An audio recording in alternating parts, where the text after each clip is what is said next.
Voilà, mesdames et messieurs, merci encore, Nandeng et tout le monde en a Kanabino, toujours grâce à la magie et à la technologie. Voilà encore, j'ai le réel plaisir de vous présenter ce nouveau numéro du 24 mai 2025. Voilà, l'actualité toujours autour, il y a discours, il y a Joseph Kabila, l'ancien président. Oyo, bah, au Congolais, bah, immunité na il y a sénateur à vie. Il a perdu certaines crédibilités. À perdre certains thèmes, à perdre ma crédibilité dans l'Union, il y a un chef de l'État d'un pays. Un discours qu'il a tenu, ils ont porté beaucoup de mensonges et des injures en mémoire il y a des Congolais. Oui, Kabila a injurié les Congolais.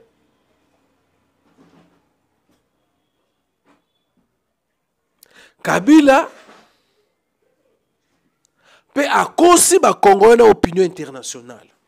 Croyant peut-être que non, les Congolais vont bosser dans l'histoire. Les Congolais vont avoir amnésie.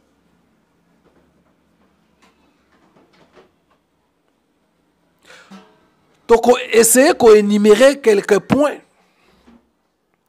Où est là qui si le Koutana à Joseph Kabila? Joseph Kabila a menti dès le début. Il y a premier paragraphe. Premier mois, Niko Kosa on a début. En amont, il a commencé déjà à Kosa. Kabila Zoko Kosa. Kabila a conçu l'opinion congolaise. Certaines. Mais tu es habité. Maintenant, l'opposition congolaise, pour te montrer certaines réactions, il y a certains membres de l'opposition mais qui ont réagi précipitamment. Je ne sais pas s'ils ont eu le temps. Il y a qu'à analyser les discours minutieusement. Les discours du chef de l'État, pardon, les discours de l'ancien président de la République de ce pays. Dans ces discours, nous avons déjà cosi. Nous avons décortiqué na numéro Oyo pendant quelques minutes. Kabila avait abungisa, moi, n'a évité à détourner les Congolais dans la situation très importante. La situation très importante, c'est Mboka na biso.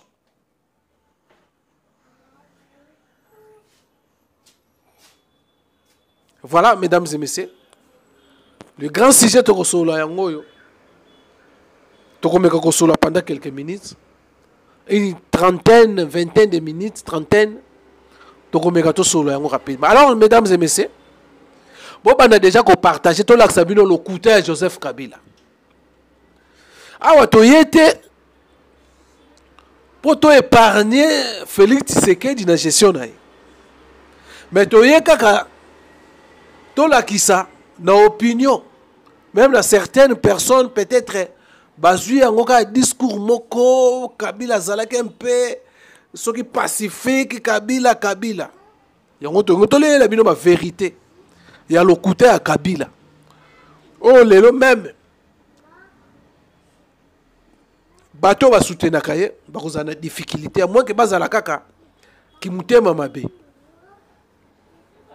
Alors, mesdames et messieurs, je vous convie de vous abonner sur notre chaîne Top Kin Info. Vous pouvez partager la vidéo. Oh, 4 places au monnaie que se paye ça. Vous pouvez s'en aller à Kaboul.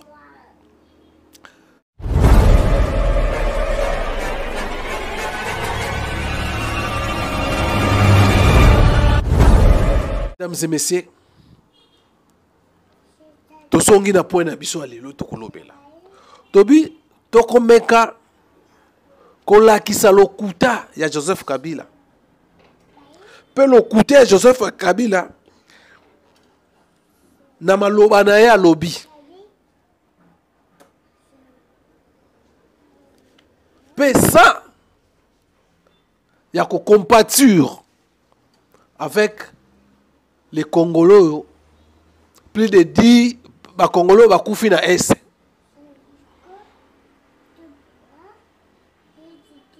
Voilà maintenant le coup de Joseph Kabila. D'abord, dans le début, il y a prise, il y a parole.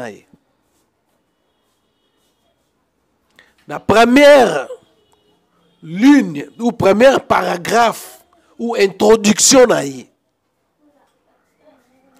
teinté de mensonges. Croyant peut-être que non, les Congolais, toyebi makambo ya salati. Première lokuta, il y a Joseph Kabila. Oh, il y a introduction na ya bandi discours na ye. Na introduction na ye. Alors binini a brisé silence par rapport à bakuba ba menela ye ba mensonge ba loba pona ye ba taxa ye a coupé court, a brisé silence a lobby a brisé silence à cause de ce silence. C'était pendant 6 ans. Mais Kabila yoka lokuta na ye. Avant à ça le discours na yo, il a passé des interviews. Boyoki Kabila ça des interviews. Kabila lobate que non AFC les aspirations ba congolais. A brisé ka silence cité. Abane ko lobate.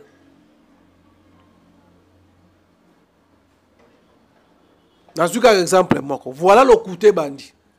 Place Makambunyo ce bandi yangoyo, il y a le côté de Joseph Kabila. A brisé silence les 23. Au cas il y a 3 interviews. Au critica au critiquer. Nenge batunyo so ba criticaka. Puis après avoir qu'on soutenir les M23. Deuxième interview après avoir qu'on le kuta. À mon avis, Bataka qui est du fait qu'il avait approuvé, affirmé que nos M23 aspirations, il y a des Congolais. Il y a qui recadrer, qu'on bongisa. Réaction d'Ayoana.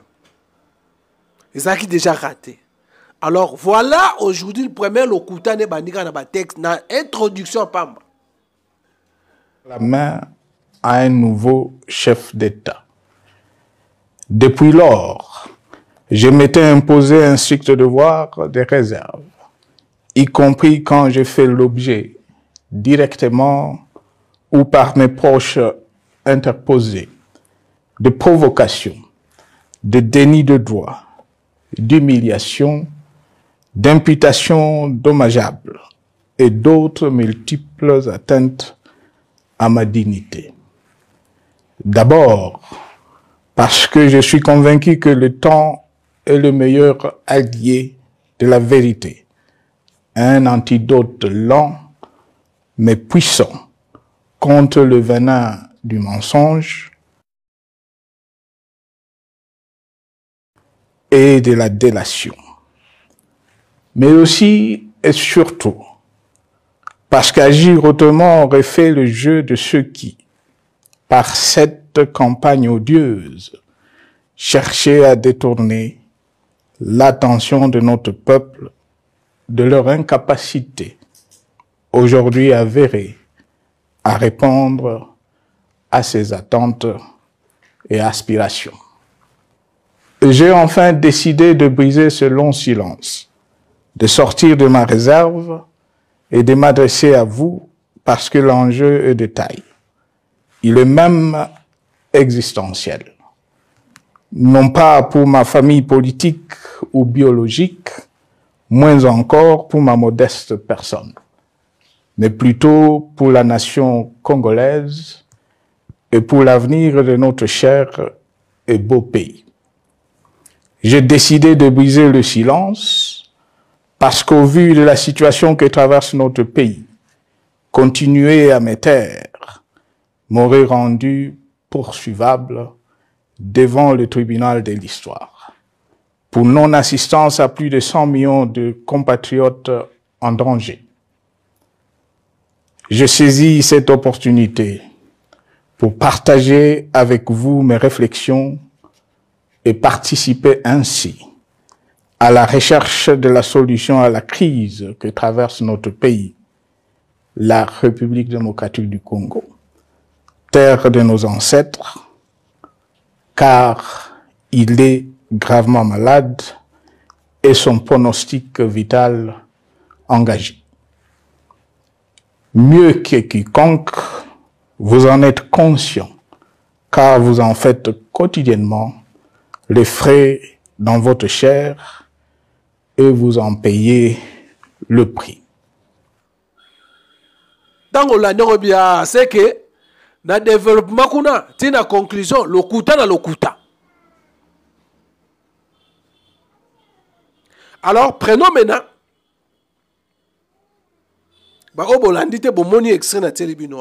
Alors, prenez tous les sikoyo. Point où ils sa kanda. Où ils ont insulté les Congolais. Mais moi, les Congolais, même père, il y a une indépendance, il y a Congo, il y a Koufa. Kabila a fingi bango. Les injures a profané bango.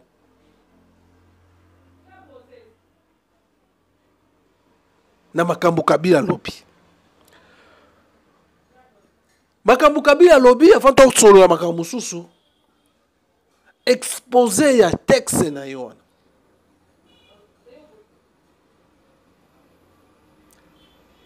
Alingi ko faire ko vouloir ko donc toloba alingi ami la kisake non il est plus démocrate. La texte n'est pas salo. Voilà le kuta na Yesus. Kabila, et je disais avant le kuta na ye, texte à salio. Tant qu'on va éviter qu'il ferait mieux à exposer le texte devant l'auditeur général de FARDC. Il y a un pacte. Il y a démocratie aussi. Il y a un pays qui non. Azo a raison. Peut-être que l'ongolais a immunité n'a été selon ye. Pour ye azo bi manqué aza saint. L'homme to lobaki Kabila ba commissaire saint. Famille politique n'est pas commissaire net un saint. Kabila salé l'autre côté. Voilà les mêmes discours à Yenango. Les discours où on est l'autre à rien de nouveau sur ce que Kabila lobby. Et l'autre déjà l'Obamaka. Kagama lobaka yango. AFC, Bananga, M23, bango tout balobaka même discours à lobby. Lokuta. L'opposition aussi balobaka les mêmes discours. Et voilà, toujours c'est à peine en opposition. Bien que Tolandi, cette Kikouni, façon dont se communiquer, bazana kaya Joseph Kabila, bazana pona, ko benga na feiti seke na minduki. Pour discours a déclaré déjà guerre na feiti seke. Donc, dans le discours, 18 ans de gestion, il n'a pas pu maîtriser. Il a 18 ans.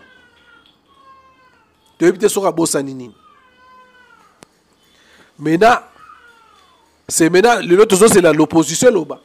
L'opposition, il n'est que l'autre. Martin Fayoul, il a signé l'accord ensemble. Est-ce que Bakoloba? Est-ce que Bakoloba?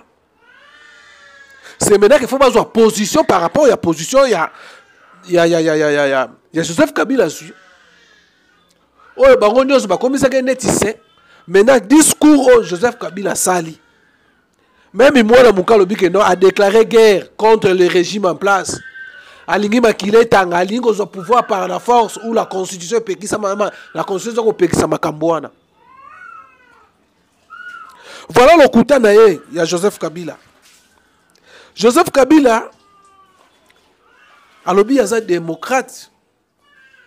Azobi maneti aza démocrate. Il a laissé le pays na cohésion.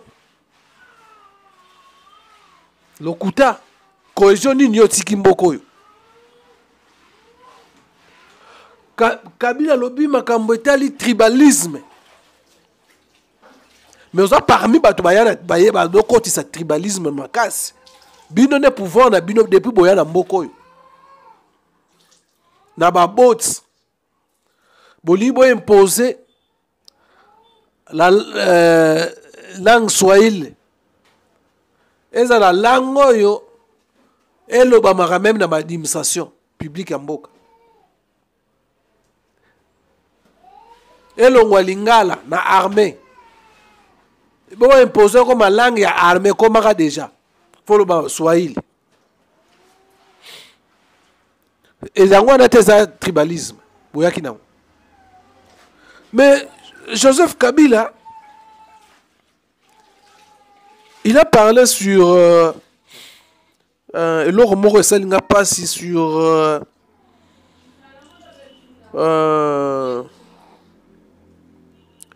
les détournements. Alobeli makamba détournement, alobeli makambu économie, atika économie stable, atika cohésion, atika la sécurité. Il a parlé de détournement. Mais non. Détournement bandi le lote. 18 ans na bino Joseph Kabila.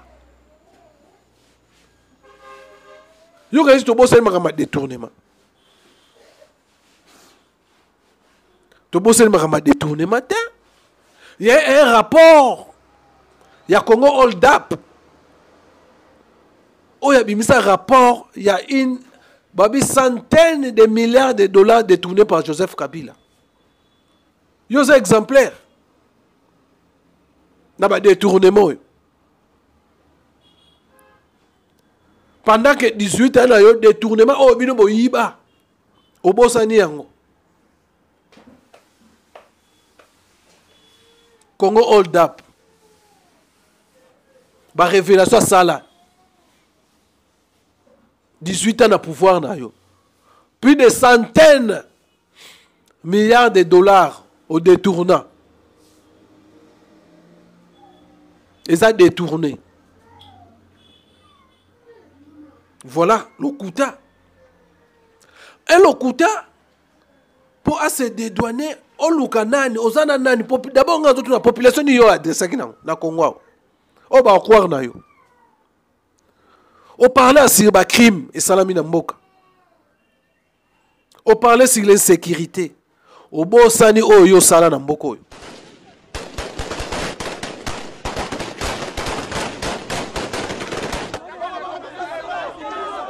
J'ai demandé au Kinois qui... Pas de répit dans les violences en République démocratique du Congo. Plusieurs personnes ont été tuées ce mardi dans la capitale Kinshasa où des sièges de partis de l'opposition ont été incendiés, parmi lesquels celui de l'Union pour la démocratie et le progrès social UDPS d'Étienne Tshisekedi sur ces images. Ces partisans accusent le camp du pouvoir d'être responsable de l'attaque de leur quartier général qui, selon eux, a fait au moins 5 morts. Au moins 17 personnes ont été tuées au premier jour des violences qui ont éclaté lundi avant une manifestation des jeunes de l'opposition contre le président Joseph Kabila, dont ils réclament le départ. Une situation qui inquiète la communauté internationale qui a appelé au calme et à l'organisation rapide de la présidentielle. Ce mardi est la date limite pour convier. Tobeta histoire Thérèse Kapangala. Tobeta histoire ya Rosimu Kendi. Tala non makambu sala. Non, Joseph Kabila. Congo a pesa yo nyonso. Mais tu as choisi il y a la déclaration de guerre contre la République démocratique du Congo. déclaration de guerre, discours déclaré guerre. Nini yo bo sanaki awa na Congo oyo zuito lingo zongela na Congo. Nini Joseph Kabila bo sanaki. Nini yo zuite po na Congo yo. Lokuta. Vous êtes démocratique. Oboma batu. Makambo eleka na mboko yo. 18 ans na yo. Lelo yongo pesa. Okoma donneur de leçons. Yango pe nazo profiter. Que le chef de l'État ba piège kaye. Bato FC sona baya wana baya neko ko encercler Félix Tshisekedi pour s'en sortir te.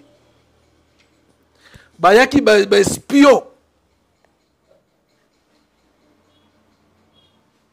Mais Nzamba za bon, Félix Tshisekedi quand même arrivé côté na condition à te.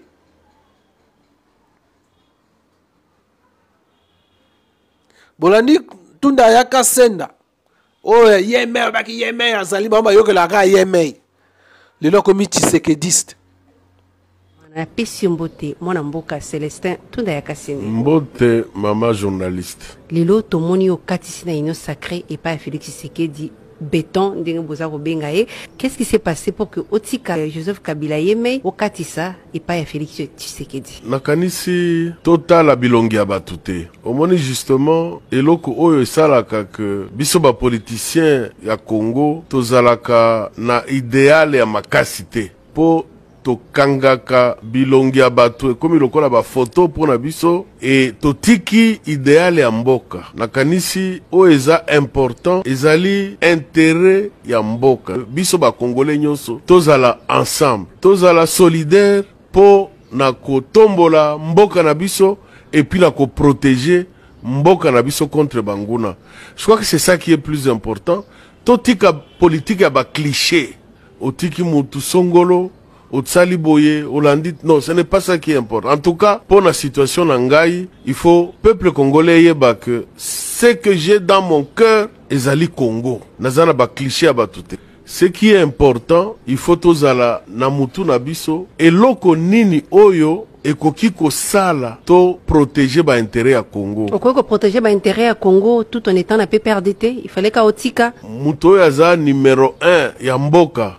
Oyo aza magistrat numéro 1 lelo, ezali président Félix Antoine Tshisekedi. Nous devons être réalistes. Prenez le cas de la France. Le Drian Azalaki ministre de la Défense à Hollande, na France. 5 ans après mandat à Macron, le Drian Kaka le même a comme ministre des Affaires étrangères à Macron. Kuna eza malamu, mais na Congo eza malamu te. Soki to sangani te, soki to landi nzela moko te. Le Congo ici nous pouvons le perdre. Tozo makambo lokola ba blague te. Est-ce que le défendons le Congo et c'est pour ça que moi j'ai rejoint le camp de Félix Tshisekedi pour défendre le Congo. Rien que ça. Okay. Et défendre le Congo à tous les niveaux. Défendre le Congo, ce n'est pas seulement les postes ministériels. Bon, il faut être clair. Pour défendre le Congo, il faut zalaka na kata union sacrée. Pour défendre, il faut être là où on exploite les idées pour défendre le Congo. Yo si vous allez place au bazo finga bokonzi mbok, on défendre le Congo ndeni. Lelo est-ce que vous allez parmi baoyo bazali ko penser que ancien président Joseph Kabila ko postulé comme candidat président na mboka na biso? Lorsque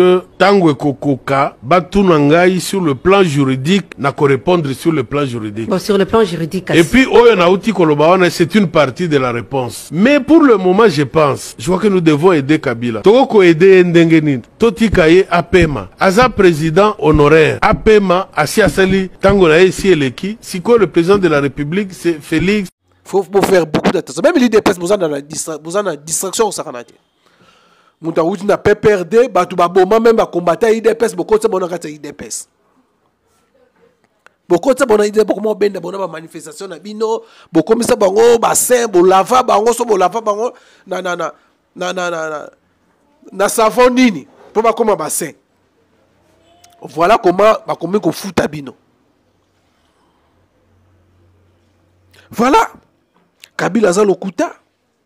Kabila parlait l'armée tango ya zalaki armée za makasi, armée za ki bien organisée. armée nini yotika armée infiltré yango armée infiltré mboka ezalaka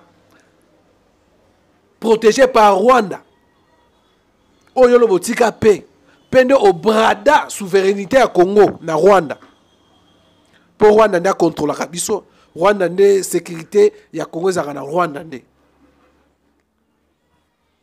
yango zolo ba ke no photo songa na ba makambo ba Sun City to songa na ba brassage ba mixage olingi ozonga na mboko oyo na voix oyo zolinga pour que encore koteka Congo ndengo teka kiyango omoni ke kope komi ko beba. Voilà, mesdames et messieurs, le coup de Joseph Kabila.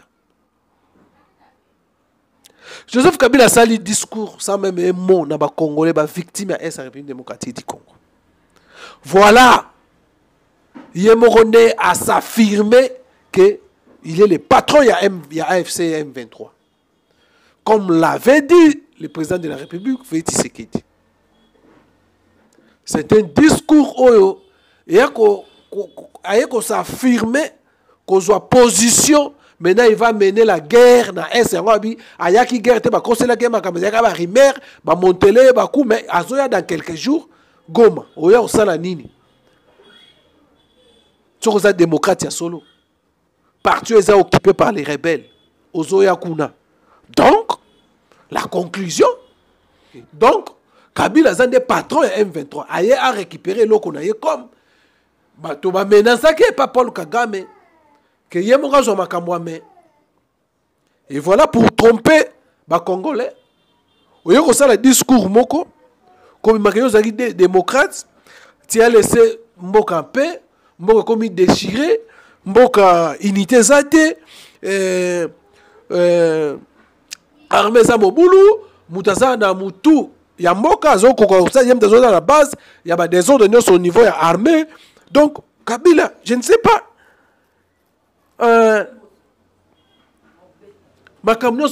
La démocratie, Mboka ya tyran, Mboka démocratie, ça la dictature. Mais il y a un rapport, il y a Nations, il y a MONUSCO, 2011-2018.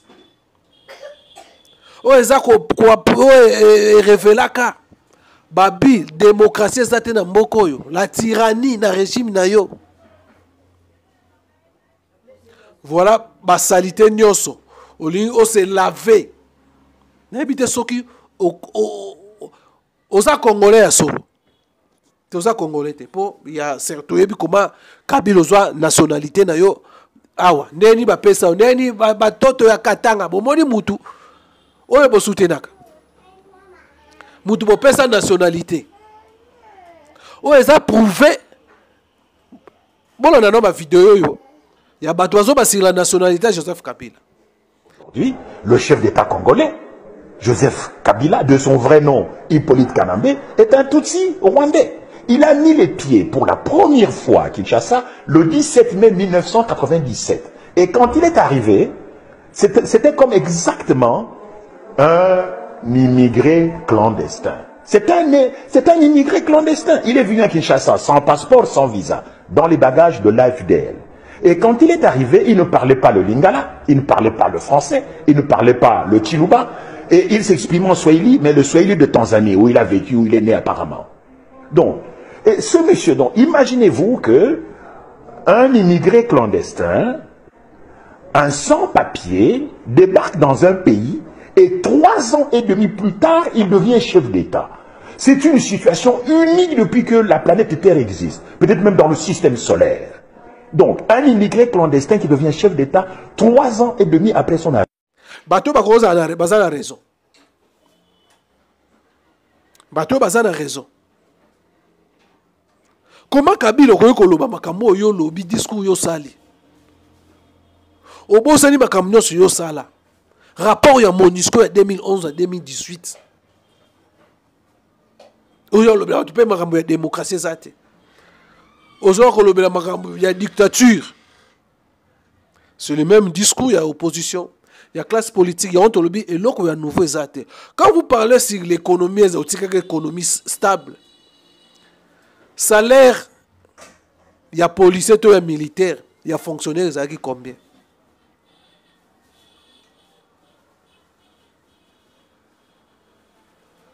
Ils allaient qui combien? Enseignant touchait combien à l'époque? Malgré, il y a certaines situations, ça que non, le Congo peut perdre certaines mongo tu perdre ma valeur. Au tika on a combien si on parler sur les plans économiques. Na habité et là on ni Kabila yo ko loba na mboko yo na période na yo ezalaki malamu. Voilà le kuta ya Kabila, moi muketo ngato lobela lelo. Le kuta ya Kabila. Le kuta ya Kabila, les autres Congolais ne sont pas amnésie. Congolais ni yozo koloba. Osa loba na Congolais nini. Ozo loba na Congolais nini. Alors, mesdames et messieurs, face à Balokuta Nyonso à Joseph Kabila, il y a certaines opinions baza libre. C'est pas là qui n'a yango. Moni que photo zonga na biso kaka na système ba guerre. Faut que chasser le régime na guerre. Pour Kabila zonga, ba lingi Kabila zonga. Kabila ngo bino mozo soutenir zonga. Est-ce que bino bokozala? Il va tenir compte de vous. Na ba lukuta nyonso sa alobia. Kabila kozonga ndenge nini? Kabila rêve de son retour. Et la raison pour laquelle il est allé motiver les militaires.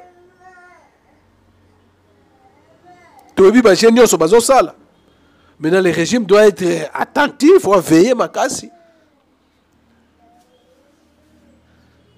sur ma propos nyonso yoti kobima et pas Joseph Kabila.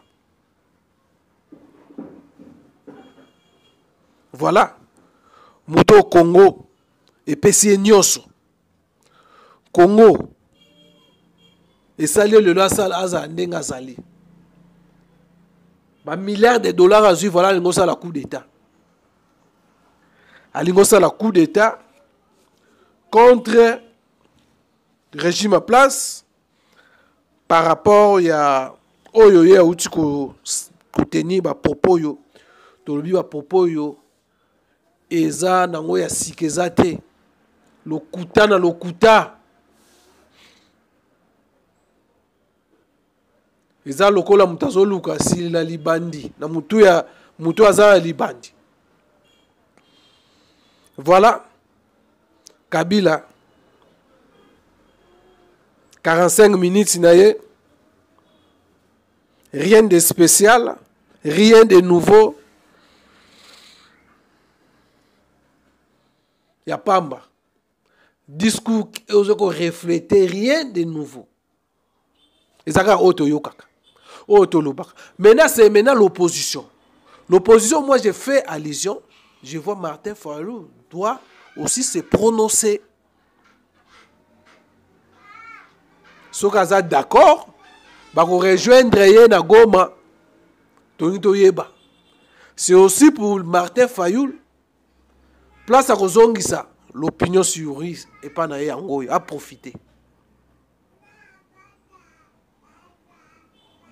Place à Kozwa, à Rolinga Bima. Azwa aussi, Batouba Zongela, c'est ça l'occasion. Kabila a déclaré guerre. Martin Fayulu, toujours c'est la aloba. Tout le monde va presque peindre ba lobby, un peu terre à terre. Bangoka a souci Félix Salongwa. Si on a remplacé Joseph Kabila. Kassayor bon m'appelle Bino Soso. Est-ce que vous croyez que Joseph Kabila va vous arobenga Bino pembeni? Sokaye, ndenga zo rêver. La population nini. Même Joseph Kabila a risqué même population Goma. Baboma na Goma. Azo risqué. Ma belle ya sala na mboko yo. L'opposition congolaise benga ba la feye. Oh a une opposition to bosana. Même tous ces gens au balobake non photo to luka cohésion nationale, photo ça la dialogue. cohésion nationale bosala na maloba ya Joseph Kabila akoyo Kabila bosala ele bosala cohésion nationale bosala dialogue pour la paix. Donc à chaque temps, à chaque moment, à chaque problème tu bano ya cohésion nationale to kenda na dialogue to songa na basani cité comme yemo kaza koloba. Donc batu bano sala mabe suka to koyoka na to kovanda mais batu bazo kokufa. Voilà maintenant l'état de Martin Fayoul. Tolito yoka Martin Fayoul a l'obini par rapport à discours ya Joseph Kabila. Voilà, l'IDPS va parler aujourd'hui. Mais l'IDPS, Bilomon Boza, va porter ya malheur. Il y a pouvoir na bino. Bozoa ka bango bo pesi bango confiance, bozoa ba combattant bo boaka bo les crèmes intellectuels de l'IDPS bazali. Mais bo boya ko utiliser bango. Bo préférer batu mususu les alliés. Bato yo ba yena système ba la kisibilo ndeni ba détournaka. Bo bosani ba crème intellectuelle à IDPS.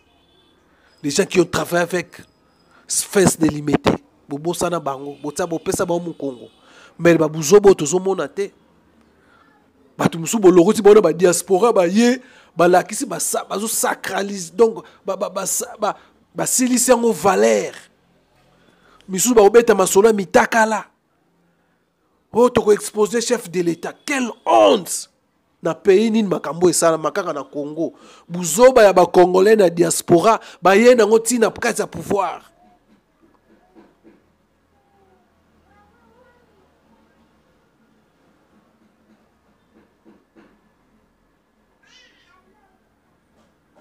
Bah, il est très mental mais diplômé. Bah, il est très mental mais diplômé. Bouzoba et na kati lelo voilà conséquence. L'IDPS paye. L'IDPS comme rejoint. A comme un peu ba chaleur ba tout ba boma ba combattre l'IDPS ba ngwana pe na kati l'IDPS. Voilà. Maintenant c'est le moment. C'est le moment maintenant il y a qu'on soit une stratégie. Comment faut qu'on néantir Joseph Kabila place à Zali?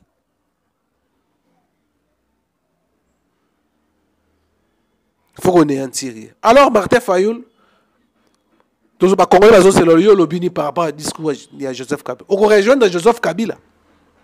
Dans le discours comme vous avez pour vous bien fait Tshisekedi. Pour vous bien fait Tshisekedi.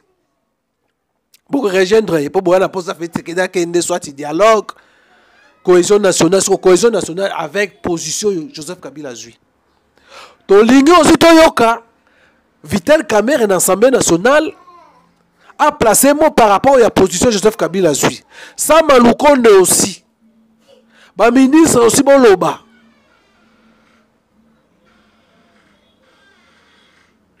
Parce que Kabila a déclaré la guerre contre les Congolais. Alingi a ravir encore le Congo. 18 ans, bon, ça dit makambo bela sali berere bela lingi a réparé berere en réparant na nini.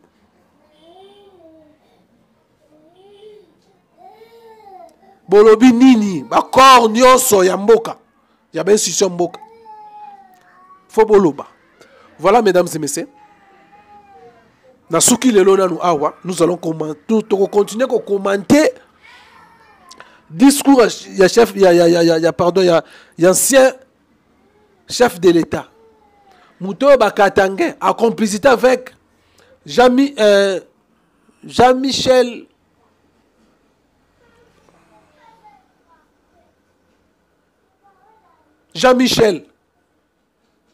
l'ancien ambassadeur de l'Union européenne. Oba pesa mutoyo, Congo pesa nyonso. Alors, mesdames et messieurs, merci de nous avoir prochainement dans le numéro. Portez-vous bien. Bye bye.